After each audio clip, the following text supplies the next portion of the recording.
Banyak orang mendengar kalam ini. Siapa yang kenal dirinya, maka kenal Tuhannya. Sering dengar ya? Man arafa nafsahu faqad arafa rabbahu.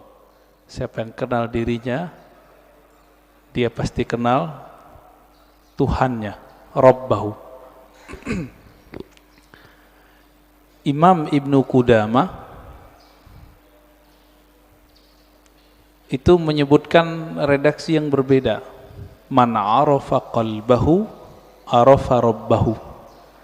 Siapa yang mengenal qalbunya, maka dia akan kenal yang membolak-balik qalbunya, yaitu Allah Subhanahu wa ta'ala.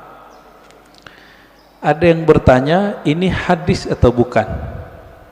Nah, ini pertanyaannya dua sebenarnya. Ini hadis atau bukan, lalu maknanya apa?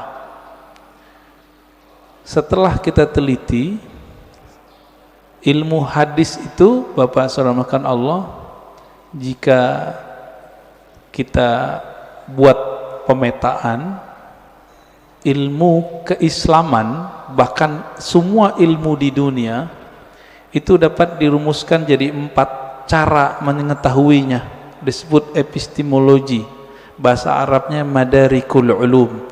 Bagaimana cara mengetahui suatu hal? Yang pertama lewat indera, bukti-bukti fisik. Yang kedua akal, kita pikirkan kita tahu. Yang ketiga kita tes. Yang keempat pakai spiritual, pakai rohani. Ilmu hadis itu yang pertama. Jadi ilmu hadis dia ilmu bukti fisik, mesti didengar, mesti ada bukti fisiknya. Maka secara ilmu hadis, hadis ini tidak bersumber dari Rasulullah sallallahu alaihi wasallam. Dari siapa ketemunya? Ternyata ketemu perkataan seorang ulama salaf namanya Yahya ibn Mu'az Ar-Razi. Yahya bin Mu'az Ar-Razi. Yahya bin Mu'az Ar-Razi ini ulama ahli qalbu di zamannya. Beliau wali besar. Kalam-kalamnya itu bukan lagi kalam kayak kita. Dia jika berkalam, kalamnya itu hampir mirip dengan kalamnya Nabi sallallahu alaihi wasallam. Sehingga dikira ketika dia berkalam begitu, itu kalamnya Rasulullah sallallahu alaihi wasallam. Itu secara apa? Ilmu hadis. Siapa yang mengatakan itu? Imam Nawawi. Lalu diikuti oleh Imam Suyuti dan imam-imam yang lain. Jadi secara ilmu hadis gak ketemu di Sahih Bukhari, gak ketemu di Sahih Muslim, gak ketemu di Sunan Abu Dawud, Tirmizi, Nasai, gak ketemu. Ketemunya di perkataan-perkataan ulama. Nah, jadi tolong Bapak Saudara makan Allah yang hobi ngaji tasawuf, harus tahu bab ini secara ilmu hadis. Ilmu hadis pendekatannya bukti fisik, disebut dengan empirik ya. Tapi ada seorang imam namanya Ibnu Arabi yang beliau menggabungkan ilmu zahir dan batin. Beliau ini ahli hadis, tapi lebih dikenal sebagai ahli qalbu. Guru hadisnya ratusan. Buktinya beliau meriwayatkan hadis-hadis langsung dengan sanadnya kepada Rasulullah sallallahu alaihi wasallam. Jadi dia sebutkan dari gurunya sampai kepada Nabi Muhammad sallallahu alaihi wasallam. Ibnu Arabi ini dia bermimpi bertemu Rasulullah. Di dalam hadis yang sahih dikatakan man ra'ani fil manam faqad ra'ani. Siapa yang bertemu aku dalam mimpi, dia betul-betul bertemu aku. Fa inna syaitana la yatamatsalu bi. Karena syaitan tidak tidak dapat menyerupai aku.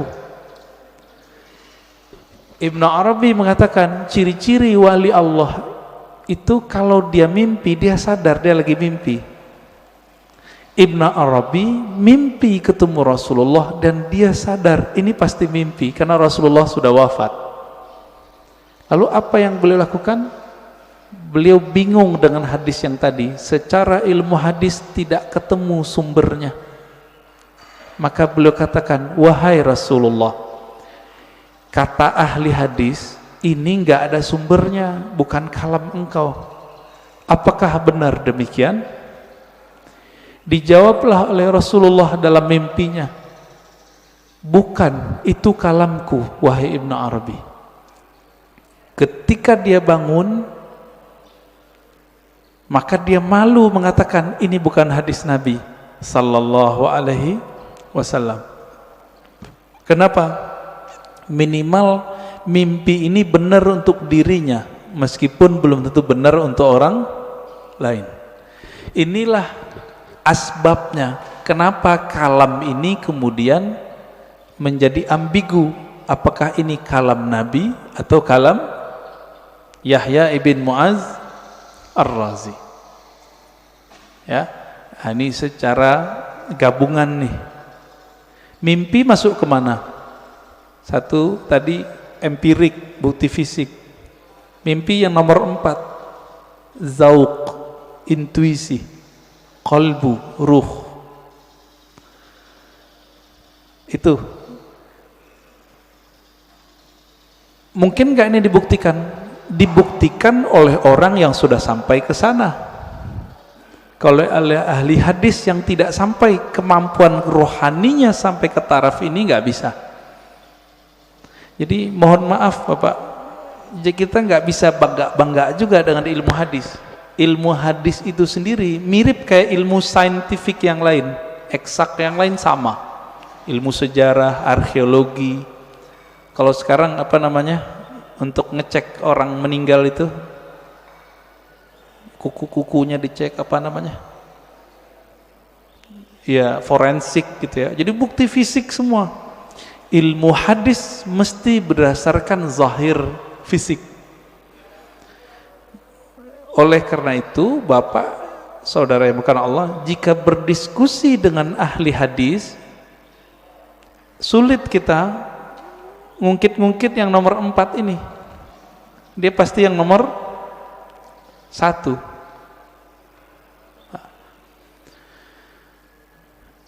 Coba lihat kalamnya. Siapa yang kenal diri, kenal Allah. Isinya benar gak?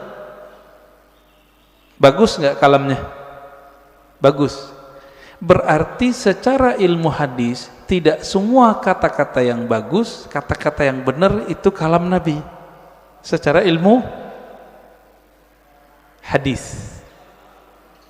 Banyak Pak. Bahkan tidak semua yang benar itu kalamnya Nabi. Contohnya, Monas di Jakarta, bener nggak? Saya bilang Nabi bersabda Monas di Jakarta. Jadi palsu nggak? Jadi hadis palsu deh Pak.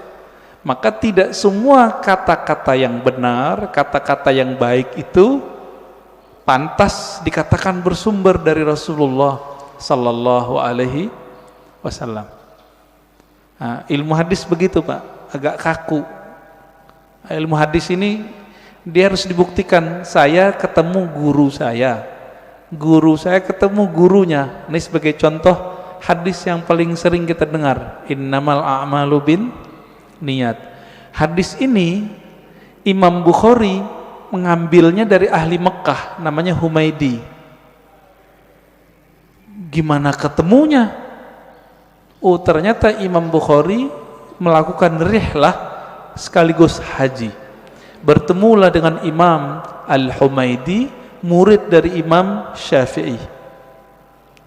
Terbukti, secara ilmu hadis dikatakan muttasil, hadisnya nyambung. Makanya innamal a'malu binniyat, hadisnya sahih, ditaruh di nomor 1 dalam Sahih Bukhari.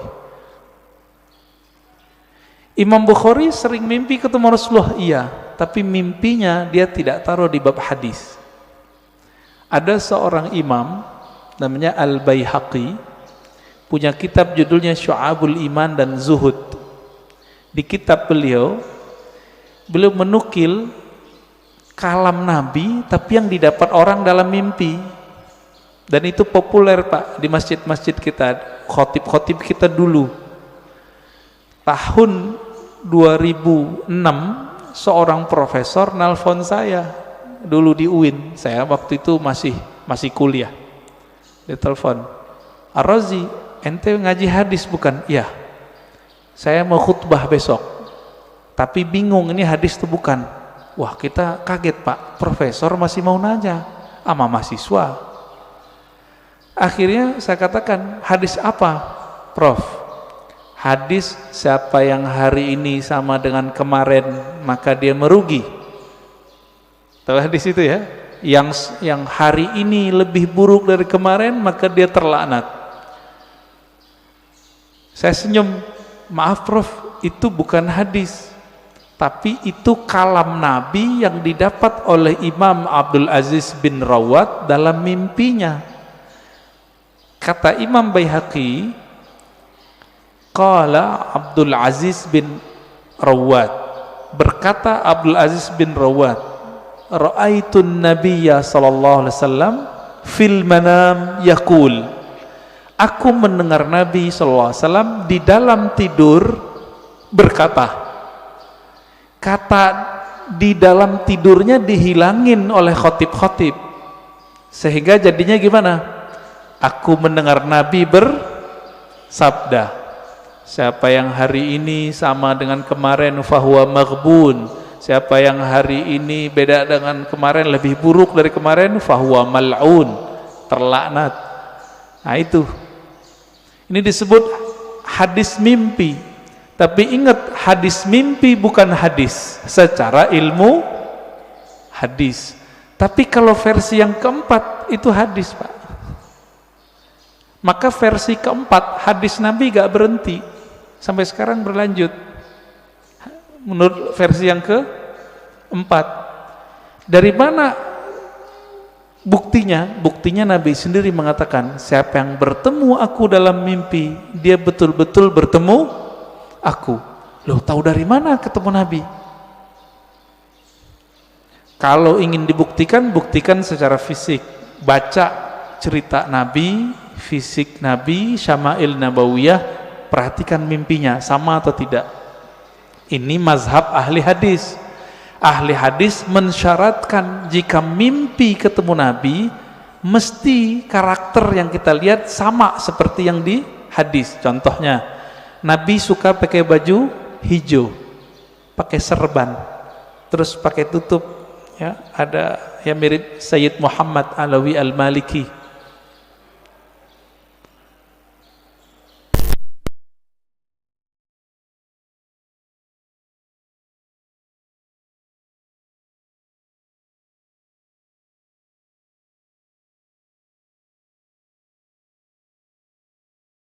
Sir rahasia di dalam ini nggak pernah bohong. Ma kadzabal fuadu ma ra'ah. Dalilnya itu. Tidaklah si fuad ini, si kolbu ini, si hati ini pernah berbohong dengan apa yang dia lihat. Jadi walaupun Nabi sudah meninggal menurut ahli hadis, tapi bagi ahli ruhani Nabi nggak pernah mati Pak. Nabi cuma pindah alam, alam ruh, alam barzakh, alam malakut jabarut. Nah, ada di antara ulama yang setiap hari bisa ketemu Nabi. Siapa itu? Gurunya Imam Syafi'i, namanya Imam Malik. Dihikayatkan dalam kitab Hilyatul Auliya, kitab hadis, tapi berkaitan dengan Tazkiyatun Nafs, karya Imam Al-Hafiz ahli hadis Abu Nu'aim Al-Asfihani. Imam Malik berkata, "Ma bittu lailan illa wa ra'aitun nabiyya sallallahu alaihi wasallam." Lebih kurang begitu. Tidaklah aku beristirahat malam hari melainkan saat aku memejam mata aku memandang kepada Rasulullah sallallahu alaihi wasallam tiap malam, Pak. Siapa imamnya?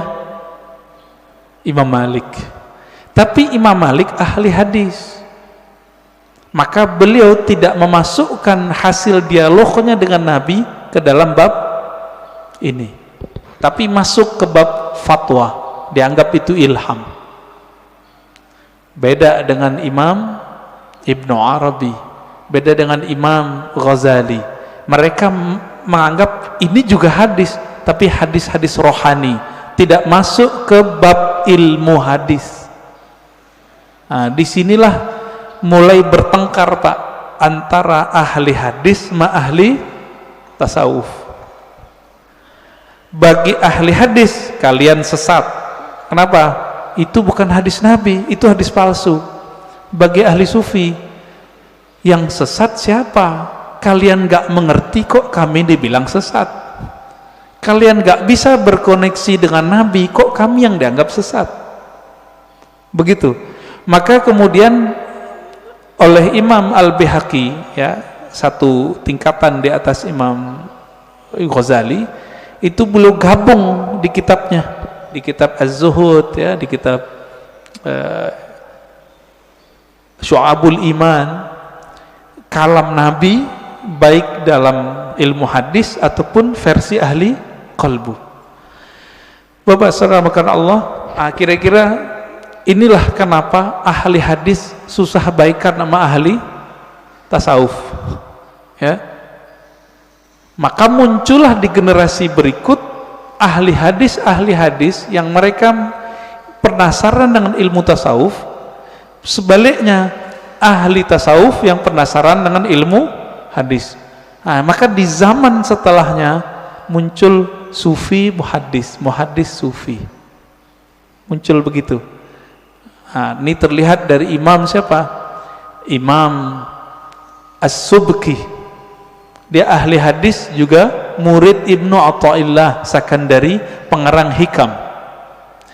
Ini kitab kecil yang saya bawa, Ibnu Qayyim, dia ahli hadis, belajar tasawuf. Muncullah kitab-kitab tasawufnya banyak sekali. Madarijus Salikin, Al-Wabilus Sayyib, Iddatus Sabr, Raudatul Muhibbin. Banyak sekali kitab tasawufnya. Puncaknya nanti ada pada Imam Murtada Zabidi, ahli hadis juga ahli sufi. Terlepas dari itu, Bapak salamakan Allah,